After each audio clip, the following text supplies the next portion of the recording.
स्वागत है आपका। मैं हूं सोनू खान। आप देख रहे हैं ईवीएस सब्जेक्ट को लेकर मैं उपस्थित हूं आपके बीच। कुछ बहुत ही अनहोनी घटना की वजह से जो है क्लास आपका नहीं चल पा रहा था। बहुत अफसोस के साथ करना पड़ा है कि जो मैथ वाले शिक्षक थे जय हिंद सर, उनके घर में कुछ ऐसे इंसिडेंट हो गया जिनकी वजह से जो है हम लोग उपस्थित नहीं हो पा रहे थे। इसके लिए हमें खेद है। और आज फिर से आपका सेशन स्टार्ट करते हैं ईवीएस का। मैं हूं सोनू खान। आप देख रहे हैं क्या ईवीएस को लेकर मैं उपस्थित हुआ हूं फिर से एक बार। क्रम में पौधे के क्रम में हम लोग आगे बढ़ रहे थे और जब हम लोग का लास्ट टॉपिक जो हुआ था उसमें मैं आपको पूरा नहीं कर पाया था क्योंकि उस समय ना मेरा अचानक से तबीयत खराब हो गया था। चलिए आज यहाँ से बनते हैं, आगे पढ़ते हैं हम लोग। और आज का जो टॉपिक है आपका कौन सा, पौधा में कौन सा है, तो रेगिस्तानी ओक के बारे में। पिछले में भी पढ़े थे लेकिन हम लोग ना कुछ अधूरा सा रह गया था ये पूरा टॉपिक, तो चाहते हैं कि एक बार जो रिमाइंड कर दें चीजों को कि आपके दिमाग में जो है सारी बातें अस्थायी रूप से रह जाए, है ना। तो चलिए आज का कॉन्सेप्ट और है रेगिस्तानी ओक। याद रखिएगा इसको शाह बलूत कहते हैं। याद रखिएगा किसको, रेगिस्तानी ओक को। यह वृक्ष सामान्यतः उन जगह पाया जाता है जहां पे बंजर भूमि होती है। और ये बंजर भूमि के मामले में ऑस्ट्रेलिया देश जो है बहुत बंजर इलाका पाया जाता है। कौन? ऑस्ट्रेलिया में। वहां पे खेती योग्य भूमि नहीं है। वहां पे ज्यादा लोग वहां के लोग जो होते हैं ज्यादा निर्भरता किस पे होते हैं, तो पशु पालने पे और भेड़ को पालने में ज्यादा जोर देते हैं। क्योंकि इलाका देख सकते हैं कि बंजर है, वहां पे खेती जो है ज्यादा नहीं होता है। कहाँ पे खेती बहुत कम होता है? कहाँ? ऑस्ट्रेलिया में खेती कम होता है। तो याद रखिएगा खेती कम होता है कहाँ पे? ऑस्ट्रेलिया में। इलाका कैसा है? बंजर। तो पहली बात है कि रेगिस्तानी ओक कहाँ पाया जाएगा? जहाँ पे बंजर भूमि होगी। और बंजर भूमि कहाँ होगी? तो ऑस्ट्रेलिया में। याद रखिएगा।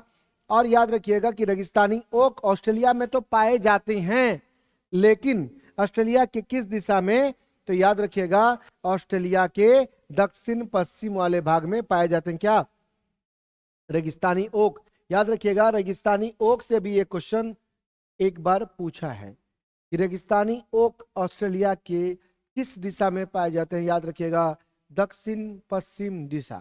देश तो आपको याद होनी चाहिए, लेकिन उसके साथ साथ ये भी याद होनी चाहिए कि आपको दिशा का भी ज्ञान होना चाहिए। ऑस्ट्रेलिया में भी कौन सा दिशा? तो दक्षिण पश्चिम दिशा। याद रखिएगा ऑस्ट्रेलिया में पाया जाता है और शुष्क बंजर क्षेत्रों में पाया जाता है। कौन सा? रेगिस्तानी ओक। इसमें बहुत कम पत्ते होते हैं। याद रखिएगा कि रेगिस्तानी इलाके में जो भी पेड़ पौधे होते हैं उसमें कम पत्ता होगा। इसका वजह क्या है कि वहां पे जो है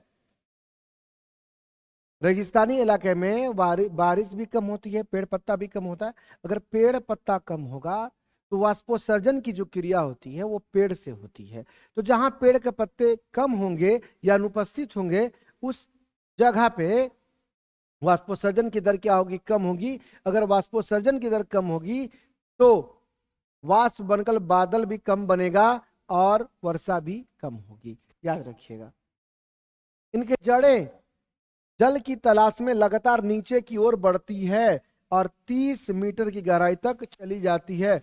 याद रखिएगा एक बात कि जो कहा जाता है, एनसीईआरटी का एक लाइन है कि रेगिस्तानी ओक के बारे में कहा जाता है कि जो कक्षे का जो हाइट होता है दीवार का, यानी 10 से 12 फीट होता है। 10 से 12 फीट। इसका 30 गुना नीचे तक इसकी जड़ जा सकती है। किसकी? रेगिस्तानी ओक की। याद रखिएगा आपके कक्षे का जो दीवार है 10 से 12, उस तरह का 30 गुना, यानी 10-12 फीट का 30 गुना मतलब 300 के आसपास फीट में बोलेंगे तो इसके तने मतलब स्कंध जल इकट्ठा होता है। याद रखिएगा स्थानीय लोग जल की समस्या होने पर तने से जल निकालकर उसका प्रयोग करते हैं। याद रखिएगा ऑस्ट्रेलिया में जो लोकल आदिवासी है, जनजाति है, वो अनागू जनजाति है। जब उनको पानी की किल्लत होती है ना, तो वही पानी की किल्लत, पानी की दुश्वारी को खत्म करने के लिए वो अपने साथ, good morning sir, very good morning. चलिए अब क्या करते हैं कि जो लोग, जो आदिवासी जो लोग हैं, वहां के अनागू जनजाति हैं, वो लोग क्या करते हैं ना कि जो रेगिस्तानी ओक है, तो इसके पानी, इसके मतलब पानी जो है इसके तने में संचित रहता है, जमा रहता है।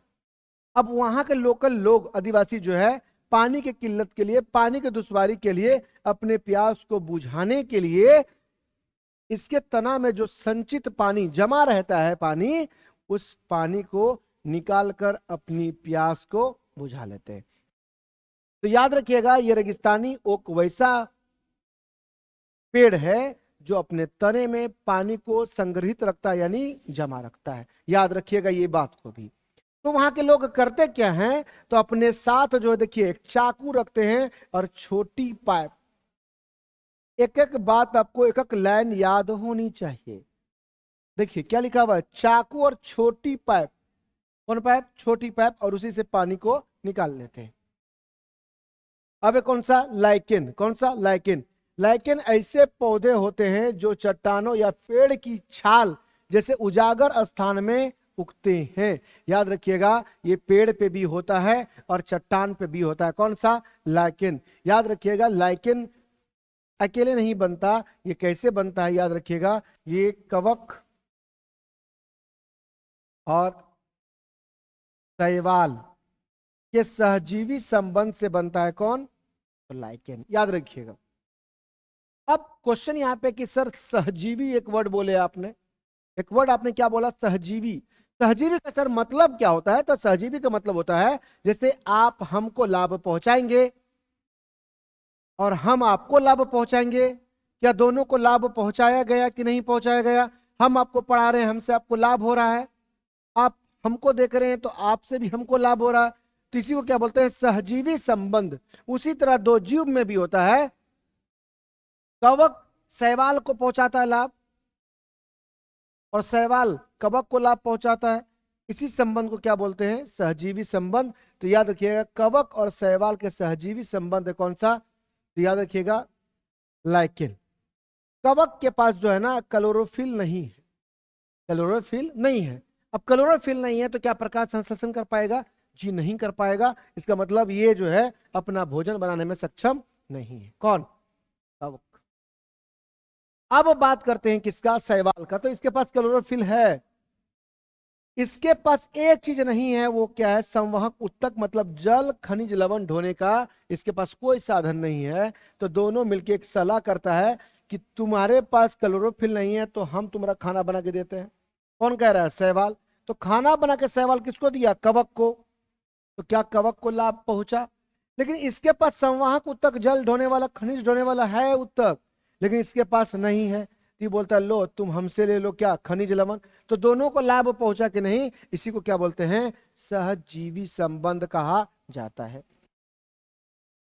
एक होता है सहजीवी संबंध और एक होता है परजीवी संबंध। परजीवी में सिर्फ एक तरफ लाभ होगा और दूसरी तरफ क्या होगा? हानि होगा। वैसे संबंध को क्या बोलेंगे?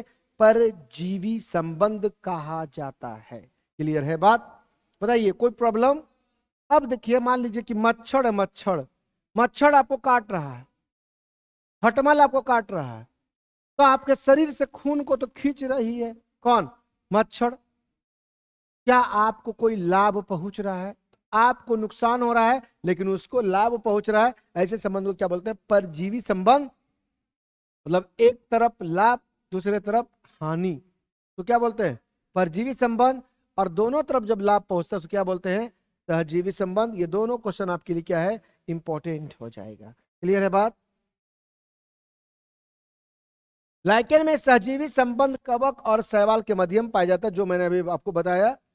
शैवाल के अंदर प्रकाश संश्लेषण की क्षमता पाई जाती है, परंतु शैवाल को उगने के लिए आधार की आवश्यकता होती है। और आधार के लिए आवश्यकता में क्या क्या होगा? तो संवाहक उत्तक इसके पास मौजूद नहीं है, यानी जल खनिज ढोने का कोई भी उत्तक मौजूद नहीं है। किनके पास? शैवाल के पास। याद रखिएगा, कवक के अंदर भोजन निर्माण करने की क्षमता नहीं होती है इसलिए शैवाल प्रकाश संश्लेषण द्वारा कार्बोहाइड्रेट बनाकर कवक को क्या करते हैं, देते हैं, जबकि कवक शैवाल को जल खनिज आदि शैवाल को प्रदान कर देता है। तो दोनों दूसरे को लाभ पहुंचाते हैं। ऐसे संबंध कोई क्या बोलते हैं, सहजीवी संबंध, याद रखिएगा। अब क्या है, जो लाइकेन एंड लाइकेन वायु प्रदूषण का प्राकृतिक सूचक माना जाता है। देखिए लाइकेन का जो पौधा है ना, लाइकेन का जो पौधा है, तो लाइकेन का जो पौधा है ये कहीं पे लगाने से ये पता चल जाएगा कि सल्फर डाइऑक्साइड वायुमंडल में, पर्यावरण में किस मात्रा में है, ये बताएगा कौन, लाइकेन। तो जैसे ही सल्फर डाइऑक्साइड SO2 की मात्रा बढ़ेगी वायुमंडल में, पर्यावरण में, तो लाइकेन का पौधा मुरझाना शुरू हो जाता है। तो ये पता चल जाता है वायुमंडल में या पर्यावरण में पता चल जाता है कि SO2 की मात्रा ज्यादा है। और ये संकेत देता कौन है, तो ये लाइकेन देता है। इस लाइकेन को बोलते हैं क्या, वायु प्रदूषण का क्या प्राकृतिक सूचक। किसका पता कर लेता है, सल्फर डाइऑक्साइड का। देखिए वातावरण में सल्फर डाइऑक्साइड यानी SO2 की मात्रा बढ़ने पर मुरझाने लगता है, याद रखिएगा। अब कुछ कुछ क्या है आपका जो लाइकेन वो खाया भी जाता है। रेंडियार है, मांस के रूप में आर्कटिक के लोग भोजन के रूप में इस्तेमाल करते हैं। कौन सा, रेंडियार। रोसेला नामक से लिटमस पेपर को तैयार किया जाता है। जो रोसेला नामक क्या है, जो रोसेला जो आपका लाइकेन है उससे क्या प्राप्त करते हैं, तो लिटमस पेपर। याद रखिएगा ये इस नहीं लिखा हुआ, ये है इत्र। इत्र ये लोबेरिया से प्राप्त करते हैं। इत्र जो जिससे प्राप्त करते हैं उसका लाइकेन का नाम क्या है, लोबेरिया। इपरमिलिया याद रखिएगा दक्षिण भारत में सभी करी के रूप में इस्तेमाल किया जाने वाला क्या है, लाइकेन। अब कौन सा, पीपल। वैज्ञानिक नाम क्या है इसका, फिकस रिलीजियोसा। यह एक विशाल और छायादार वृक्ष है। देखिए बहुत विशाल है, बहुत बड़ा है और छायादार वृक्ष है। कौन सा, पीपल। याद रखिएगा, याद रखिएगा यह लगातार 24 घंटे ऑक्सीजन प्रदान करता है। कौन कौन करता है, तो पीपल। और इनके कई औषधि लाभ भी हैं, मतलब बहुत दवाई बनाने में बहुत काम का चीज है। कौन सा, पीपल। क्या याद रहेगा, चलिए याद रखिएगा इसे बोधि वृक्ष भी कहते हैं। अब बोधि वृक्ष क्यों कहते हैं कि गौतम बुद्ध को ज्ञान की प्राप्ति इसी वृक्ष के नीचे हुई थी, इसी इसका नाम क्या है, बोधि वृक्ष। क्योंकि भगवान बुद्ध को इसी वृक्ष के नीचे क्या हुआ था, ज्ञान की प्राप्ति हुई थी, इसलिए इसका नाम क्या है, बोधि वृक्ष। पीपल के नीचे ही ज्ञान की प्राप्ति हुई थी। किसको, महात्मा बुद्ध को, बौद्ध धर्म के जो संस्थापक हैं। इसे एक मूसला जड़ तंत्र होता है जो दूर तक फैली होती है। पीपल के वृक्ष या बोधि वृक्ष का औसत जीवन काल क्या है, 2500 वर्ष। अपने मन से इसको आप 250 वर्ष मत मान लीजिएगा, ये रियल में कितना है, 2500 वर्ष इनका जीवन काल होता है। किसका, पीपल के वृक्ष का। तो पीपल के वृक्ष में आपने क्या क्या सीखा, 24 घंटा ऑक्सीजन देने वाली है। कई जो है इसमें दवाई का गुण मौजूद है, औषधि गुण मौजूद है। उसके बाद क्या बोले कि बोधि वृक्ष क्यों कहते हैं इनको, पीपल को, क्योंकि इसी वृक्ष के नीचे बोध गया में निरंजना नदी के किनारे ज्ञान की प्राप्ति किसको भी थी, गौतम बुद्ध को, इसलिए पीपल को बोधि वृक्ष भी कहा जाता है। याद रखिएगा इनकी जड़ें जो है दूर तक फैली होती है। और दूसरी बात याद रखना है, पीपल का औसत जीवन काल 2500 वर्ष माना जाता है। यहां तक बात क्लियर है। अब कौन सा, बरगद। कौन सा, बरगद। इसे वट वृक्ष भी कहते हैं। क्या कहते हैं, वट वृक्ष भी कहा जाता है। वैज्ञानिक नाम क्या है, फिकस बेंगालसिस। बरगद के पेड़ों की हवाई जड़ें, देखिए हवाई मतलब क्या होता है, लटकता हुआ जड़ है। कैसा जड़ है, लटकता, लग रहा है कि टंगा हुआ है ना, ऐसा लग रहा है ना। इसको बोलते क्या, हवाई जड़।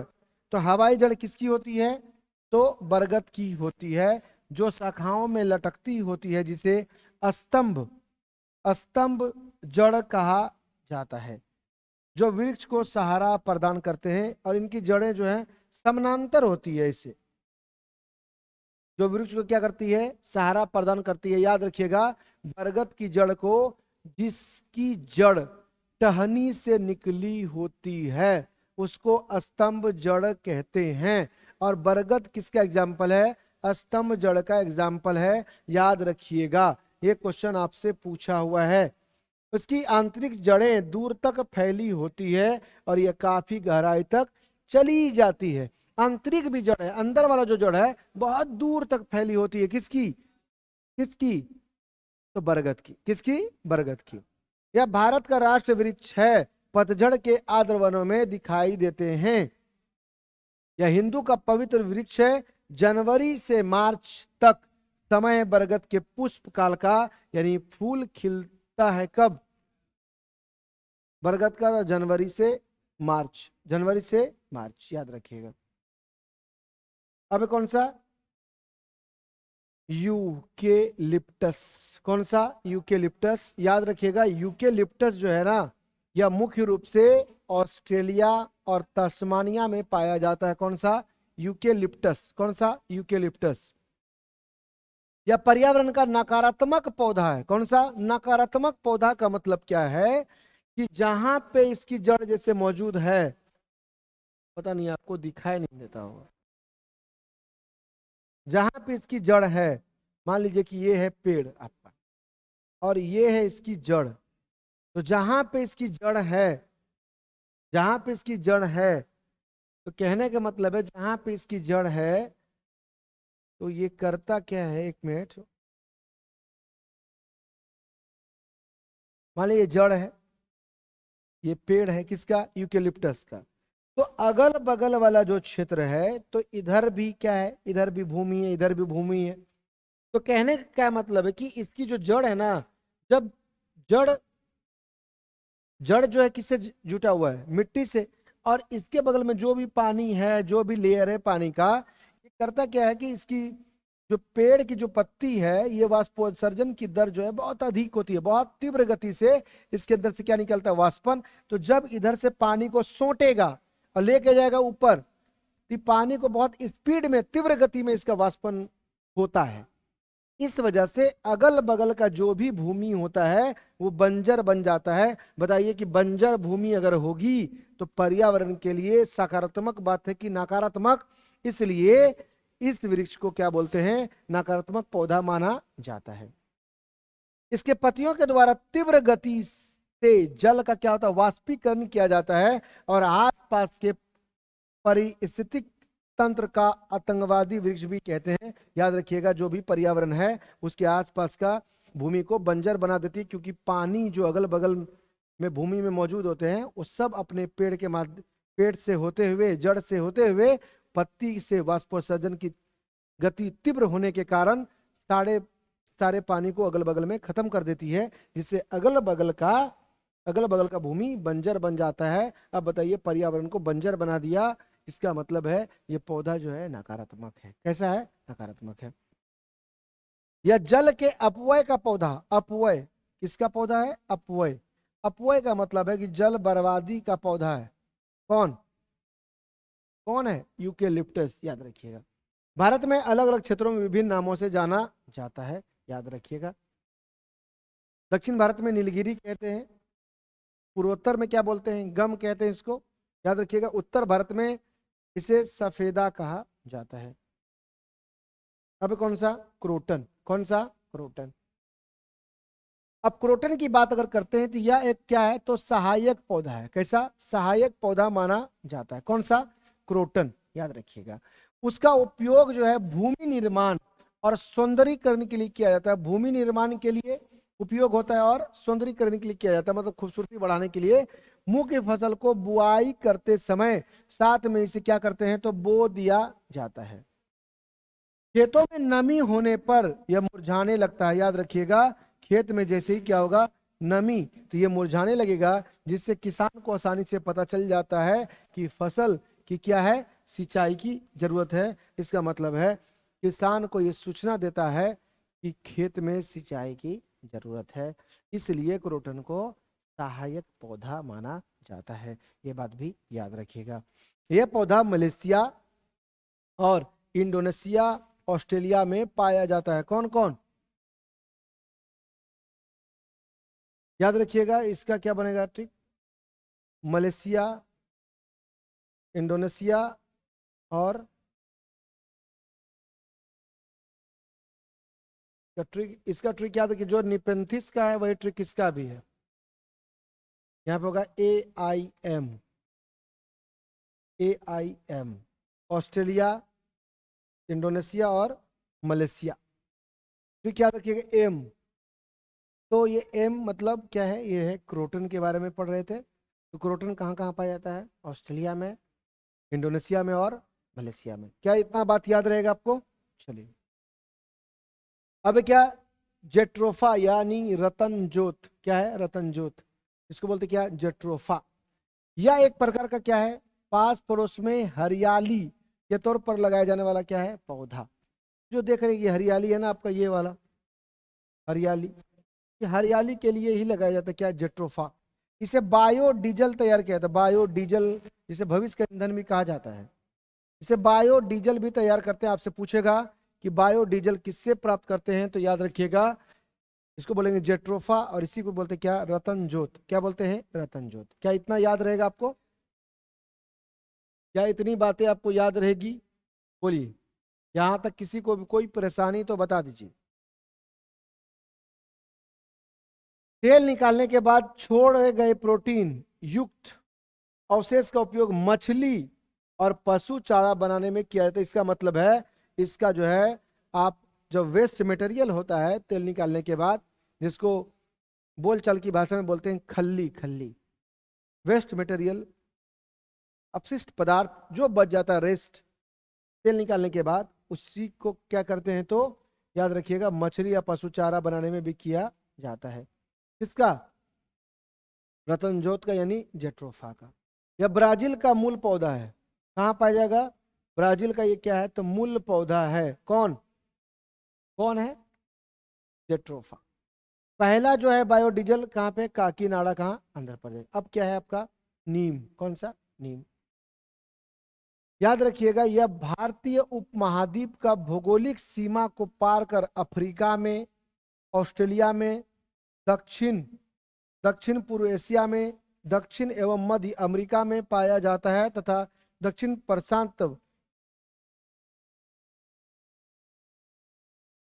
प्रशांत महासागर में भी, प्रशांत महासागर के अनेक उष्ण और उप उष्ण कटिबंध देशों तक पहुंच चुका है। कौन? नीम। याद रखिएगा, नीम तो अपने भारत में होता ही है, अमेरिका में भी होता है, अफ्रीका में भी होता है, प्रशांत महासागर के आसपास के क्षेत्र में भी होता है। नीम के पेड़ में अपार औषधि गुण होते हैं। मतलब इनसे बहुत सारे दवाई बना सकते हैं। इनके चाहे बीज का बात करें, इनके छाल का बात करें, इनके पत्ता का बात करें, सब भाग से क्या बनता है, तो दवाई बनाया जाता है। किसके? नीम से। याद रखिएगा, कहा जाता है गांव घर में कि जिसका भी खून अगर मीठा हो गया है, तो उसको जो है ना, नीम का छाल का जो है जूस पिलाइए, जूस पिलाइए। तीखा जरूर होता है, बहुत तीखा होता है, मतलब बर्दाश्त नहीं कर पाएंगे। अगर बर्दाश्त कर लेंगे तो आपका बॉडी जो है ना प्योर हो जाएगा। जितना भी आपके बॉडी में रोगाणु है, यानी रोग को जन्म देने वाला है, तो वो जो खत्म हो जाएगा, क्योंकि इसमें जो है बहुत सारा औषधि गुण है। किसमें? नीम में। याद रखिएगा, नीम के पेड़ के प्रत्येक भाग की, जैसे छाल हो गया, शाखा हो गया, पत्ती और बीज में औषधि गुण है। कहे ना कि जितना भी पार्ट है, छाल हो, पत्ती हो, बीज हो, जो भी हो नीम का पार्ट, सब में दवाई वाला गुण मौजूद है, जिसको क्या बोलते हैं, औषधि गुण मौजूद है। इस वजह से इस वजह से द विलेज फार्मेसी कहा जाता है। किसको? नीम को। मतलब घरेलू जो है दवाई खाना, किसको बोलते हैं? नीम को। क्योंकि नीम में बहुत औषधि गुण मौजूद है। चाहे बीज की बात करें, चाहे छाल की बात करें, चाहे पत्ती की बात करें, सभी जगह जो है नीम का इस्तेमाल किया जाता है। इसलिए इसको द विलेज फार्मेसी के नाम से भी जाना जाता है। किसको? नीम को। नीम की छाल का लेप सभी प्रकार के चर्म रोग, देखिए चर्म रोग, तो स्किन डिजीज जो है इसमें भी बहुत इंपॉर्टेंट है। कौन सा? नीम। यह उर्वरक, कीटनाशक और लकड़ी का भी एक अच्छा स्रोत है। याद रखिएगा, उर्वरक और कीटनाशक, लकड़ी का भी एक अच्छा क्या है? स्रोत है। सूखे नीम के पत्ते जो है ना, का उपयोग घर में अनाज भंडारण के लिए किया जाता है। याद रखिएगा, आप चाहते हैं कि अपने घर में अनाज को लंबे समय तक सुरक्षित रखें, तो इसके लिए क्या कीजिएगा, ये क्वेश्चन पूछता भी है। नीम का तिल्ली और माचिस की तिल्ली और नीम की सूखी हुई पत्ती को डालेंगे तो उसमें उस अनाज में बहुत लंबे समय तक कीड़ा नहीं लगेगा। क्लियर है बात? यानी कीड़ा से मतलब अनाज को कीड़े से दूर रखने के लिए उसमें माचिस की तिल्ली और साथ में सूखी हुई नीम की पत्ती को डालते हैं, जिससे उसमें कीड़ा नहीं लगता है। किसमें? अनाज में। क्या याद रहेगा आपको? नीम के सूखे पत्ते का उपयोग कीटनाशक के रूप में किया जाता है। याद रखिएगा। अब कौन सा? मैग्रोव। मैग्रोन पेड़ कहाँ पाया जाएगा? तो मैग्रोन पेड़ वहीं पाया जाएगा जहाँ पे तटीय क्षेत्र होगा, जहाँ पे दलदली क्षेत्र होगा, जहाँ पे लवणता होगी, उसी जगह में क्या पाया जाएगा? Mangrove one. याद रखिएगा, सुंदरवन डेल्टा में बहुत पाया जाता है। क्या? Mangrove one. याद रखिएगा, मैग्रोव वन देखना है तो आपको सुंदरवन डेल्टा देखना पड़ेगा।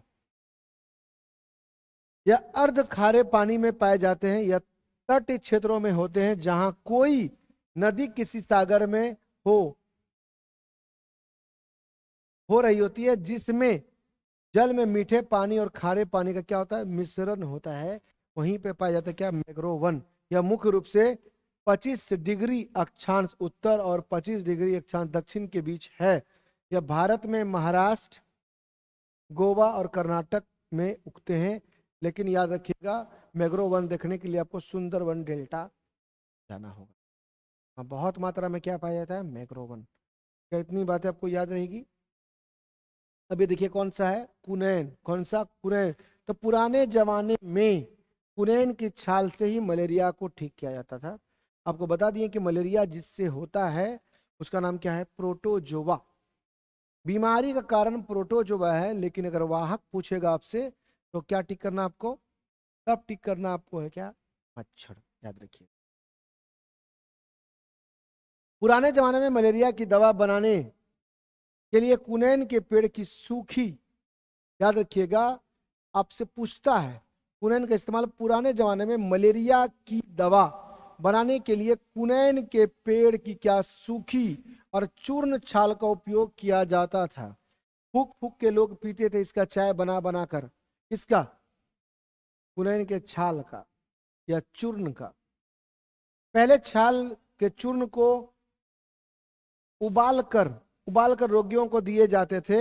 ये रेगिस्तानी क्षेत्र में नहीं पाया जाता है, बल्कि यह उष्ण कटिबंध, जिधर गर्मी ज्यादा होता है, वहीं पाया जाता है। क्या? आपका सिनकोना का पेड़।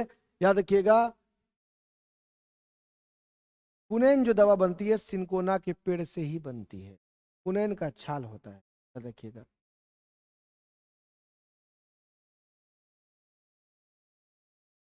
सिनकोना पेड़ का छाल होता है। याद रखिएगा। कुनैन क्या है? दवाई का नाम है। किससे प्राप्त करते हैं? तो सिनकोना के पेड़ से। और सिनकोना सबसे ज्यादा कहाँ पाया जाता है? केरल में। याद रखिएगा, सिनकोना के पेड़ के छाल से क्या बनता है? कुनैन दवा। कुनैन दवा किसके लिए है? तो मलेरिया के लिए। किसके लिए है? मलेरिया के लिए। अबे लौंग। कौन सा? लौंग। याद रखिएगा। देखिए लौंग है ना, लौंग। लौंग सूखी पुष्प कलिका से प्राप्त की जाती है। आपसे पूछेगा लौंग किससे प्राप्त करते हैं? तो पुष्प कलिका से। किससे? पुष्प कलिका से। लौंग की पहलियां कील जैसी दिखती हूँ। कील मतलब देखिए कील जैसी है, कील जैसी दिखती हूँ, चॉकलेटी भूरे रंग की तेज खुशबू वाली हूँ। जब दर्द होता है दांत में तब मुझे रखते हैं। किसमें? दांत में। याद रखिएगा, ये लौंग के लिए क्या है? ये भुजबल है। कील जैसी दिखती हूँ, कील कील, कील जैसे कौन दिखता है? लौंग। और खुशबू लाती है कौन? लौंग। अबे तुलसी, कौन सा? तुलसी। मैं तुलसी तेरे आंगन की, सुने हैं ना? तो तुलसी के बारे में पढ़े, तुलसी का बहुत महत्व है। हिंदू धर्म में तुलसी महत्वपूर्ण स्थान है। तुलसी एक खुशबूदार पौधा, एक प्रतिरक्षा बूस्टर भी है। याद रखिएगा, अगर बराबर आप तुलसी का सेवन करते हैं तो आपके अंदर जो रोग प्रतिरोध क्षमता है उसको क्या करेगा? वो बना कर रखता है, स्टेबिलिटी बना के रखता है। किसका? आपके इम्यूनिटी पावर को बना के रखता है। कौन? आपका तुलसी। तुलसी जो है हिंदू धर्म में क्या है? महत्वपूर्ण स्थान है। तुलसी एक खुशबूदार पौधा, एक प्रतिरक्षा बूस्टर है। हल्दी, हल्दी एक परकंद के और कई उपयोग आते हैं। याद रखिएगा, हल्दी जो उदाहरण किसका है? परकंद का। किसका? परकंद का। इसके औषधि लाभ में घाव भरना शामिल है। कूटी जाती है, पीसी जाती है, खाने में पीला रंग लाती है, तेल में मुझे मिलाकर दादी चोट लगे तो झट से लगाती है, सबकी चोट को ठीक करती हूँ। कौन है भाई? तो हल्दी। क्या बताइए, बिना हल्दी का कोई भी सब्जी बनेगा क्या? नहीं बन सकता है। तो हल्दी जो है सभी सब्जी की क्या है, कह सकते हैं सभी सब्जी में डाली जाती है। कौन? हल्दी। तो मसाला में इसका भी बहुत इंपॉर्टेंट है। किसका? हल्दी का। कूटी जाती है, पीसी जाती है, शादी में लगाई जाती है। नाम क्या है? हल्दी। क्या नाम है? हल्दी। तो कुछ आप बुझावल भी याद रखिएगा भाई। सौंफ, कौन है? सौंफ। हरे रंग की जीरे जैसी, जीरा है नहीं लेकिन जीरे जैसी है। कौन? सौंफ। सौंफ का कलर कैसा होता है? हरा। कैसा होता है? हरा। याद रखिएगा आप कि हरे रंग की जीरे जैसी ठीक हाजमा रखती, मतलब हाजमा में आप देखते होंगे शादी के बाद, शादी में जब जाते हैं तो खाना वाना खाने के बाद या होटल में आप देखते हैं कि सौंफ और मिश्री को रखा जाता है काउंटर पे। क्यों रखते हैं? एक तो माउथ फ्रेशनर है, मुंह की खुशबू बढ़ाती है। दूसरा आपके पाचन में भी सहायक है। कौन? सौंफ। याद रखिएगा, खाने के बाद मुझे खाते हैं, मुंह का स्वाद बढ़ाती है। माउथ फ्रेशनर के रूप में भी इस्तेमाल किया जाता है। अगर माउथ को चाहते हैं फ्रेश, मुंह को फ्रेश रखने के लिए, तो इसके लिए क्या खाइए आप? सौंफ खाइए। एक तो आपका माउथ फ्रेश रहेगा, दूसरी बात क्या है? आपको क्या होगी? पाचन भी आपकी ठीक ठाक होगी, है ना? क्या यहां तक समझने में कोई भी प्रॉब्लम है तो बता दीजिए। यहाँ तक एक बार देख लेते हैं कि किनका किनका क्या कुछ प्रॉब्लम है। किसी को कोई भी प्रॉब्लम हो तो बताइए।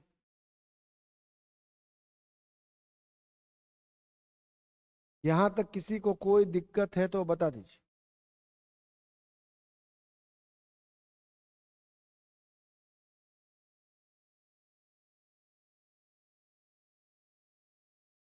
यहाँ तक किसी को कोई प्रॉब्लम बताइए। आज के सेशन में कोई भी प्रॉब्लम हो तो बता दीजिए। आज के सेशन में आपको अभी तक कोई भी प्रॉब्लम है, यानी आपको सौंप तक में कोई भी प्रॉब्लम है? आज स्टार्ट किया था आपको कहाँ से? हम रेगिस्तानी ओक। रेगिस्तानी ओक के बारे में मैंने बताया कि रेगिस्तानी ओक जो पाया जाएगा कहाँ पे? ऑस्ट्रेलिया में। कहाँ पे? ऑस्ट्रेलिया में। लेकिन ऑस्ट्रेलिया के किस हिस्से में? तो दक्षिण पश्चिम हिस्से में पाया जाता है, यानी दक्षिण पश्चिम क्षेत्र में पाया जाता है। कौन सा? ओक। रेगिस्तानी ओक जो है बंजर भूमि इलाके में पाए जाएंगे, जहाँ पे क्या होगा? जहाँ पे बंजर भूमि होगी, है ना? बताइए, यहाँ तक कोई भी दिक्कत बताइए किसी भी। रेगिस्तानी ओक के बारे में सर एक बार बता दीजिए। बताया तो कि बंजर भूमि में होगी, दक्षिण पश्चिम ऑस्ट्रेलिया में होगी। याद रखिएगा, इसका जो हाइट होगा, यानी 10 से 12 फीट मान लेते हैं एवरेज एक कक्षा का है, तो उसका 30 गुना। ठीक है। दूसरी बात क्या बोले हम आपको कि इसके तना में जो पानी संचित रहता है, 10 से 12 फीट पे तना होता है, और 10 से 16 फीट तक में क्या होता है? इसका पूरा हाइट होता है। याद रखिएगा। बताइए कोई भी समस्या यहाँ तक?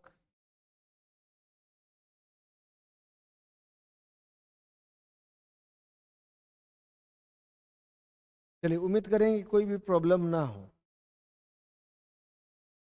हल्दी हो गया, तुलसी भी क्लियर है ना? आप जो ना प्रतिदिन कम से कम आधा घंटा निकाल कर ईवीएस को टाइम दें आप, है ना। प्रैक्टिस सेशन, प्रैक्टिस मतलब आप सेट भी लगाइए और जो भी मैं पढ़ा रहा हूँ आपको उसको एक बार देखिए, है ना, क्या पढ़ा रहे हैं आपको। जो मैं भी पढ़ा रहा हूँ आपके एग्जाम में आपका जो प्रीवियस ईयर है उसमें सारा कुछ मैच करेगा, है ना। चलिए, यहाँ तक कोई प्रॉब्लम अगर नहीं है तो यस कर दीजिए एक बार।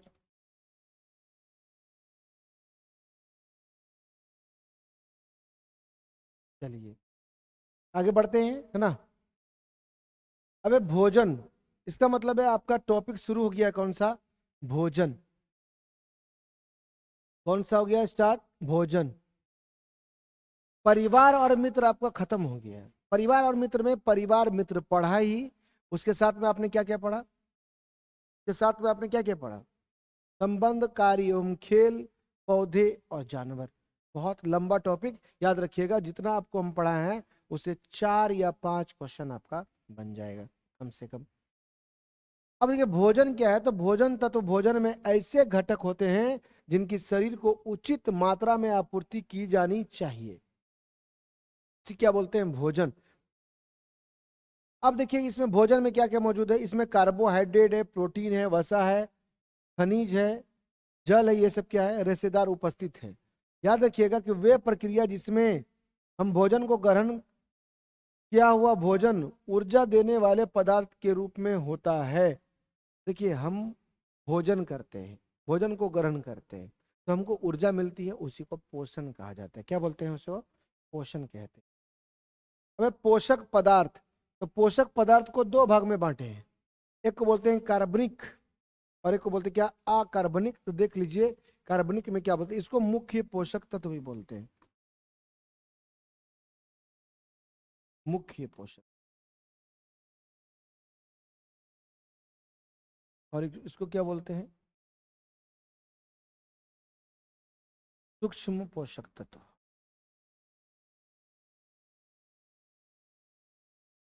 याद रखिएगा मुख्य पोषक तत्व में कौन कौन आता है, तो याद रखिएगा कार्बोहाइड्रेट, वसा, प्रोटीन। याद रखिएगा कि मुख्य पोषक तत्व में विटामिन नहीं है, ये बात याद रखिएगा। मुख्य पोषक तत्व वही होगा जिसका पाचन होता है, पाचन तिन्ही का होता है। इसका एक कार्बोहाइड्रेट, वसा और प्रोटीन।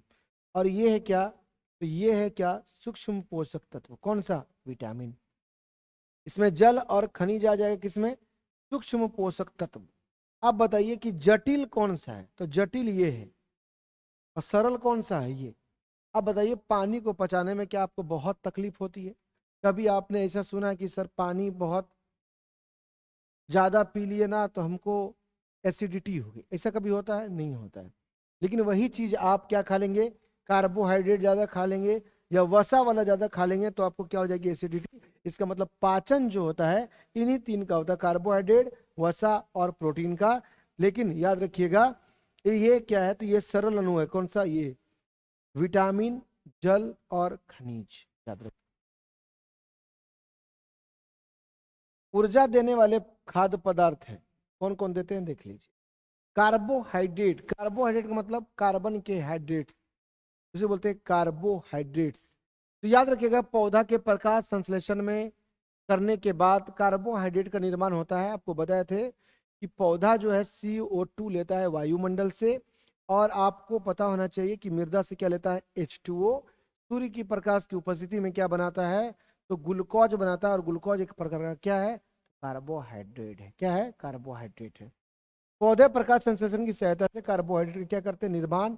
यानी कार्बोहाइड्रेट निर्माण का मतलब क्या है, ग्लूकोज का निर्माण करते हैं, किसका, ग्लूकोज का। और याद रखिएगा ग्लूकोज का सूत्र भी आपको पता होना चाहिए, क्या होता है, C6H12O6। तो ग्लूकोज क्या है, एक प्रकार का कार्बोहाइड्रेट जो तत्कालीन ऊर्जा देता है, यानी आपको इंस्टेंट एनर्जी देती है। चलिए चलिए टाइम तो हो चुका है, आज यहीं पे हमको रुकना पड़ेगा, है ना। हमको यहीं पे रुकना पड़ेगा, यहाँ से सेशन को आगे बढ़ाएंगे। और कोई भी अगर आपको दिक्कत है, कोई भी तकलीफ है तो आप शेयर कर सकते हैं। कोई पीडीएफ के लिए आप टेंशन मत लीजिए, है ना। आप क्लास के लिए भी टेंशन मत लीजिए, आपका जब बोला गया उससे पहले आपको क्लास सारा मिल जाएगा, पीडीएफ भी मिल जाएगा आपको। और आज से जो है आपकी टीडीपी की क्लास भी होगी, आप उसके लिए टेंशन ना लें। कुछ ऐसा काम हो जाता है, घरेलू काम, जिससे लोग जो है थोड़ा डिस्टर्ब हो जाते हैं, उसके लिए हमें खेद है। और आप लगातार बने रहिए, लेकिन आपसे एक शिकायत है कि आप लोग सपोर्ट नहीं करते हैं, जिससे हम लोग भी थोड़ा ऊर्जावान नहीं हो पाते हैं। तो चाहते हैं कि आप मेरे अंदर ऊर्जा भरें, और ये उम्मीद भी करते हैं क्योंकि आपसे बहुत अपेक्षाएं हैं आप लोगों से। चलिए आज के लिए इतना काफ़ी है, इंतज़ार कीजिए कल के लिए। जय हिंद, जय भारत।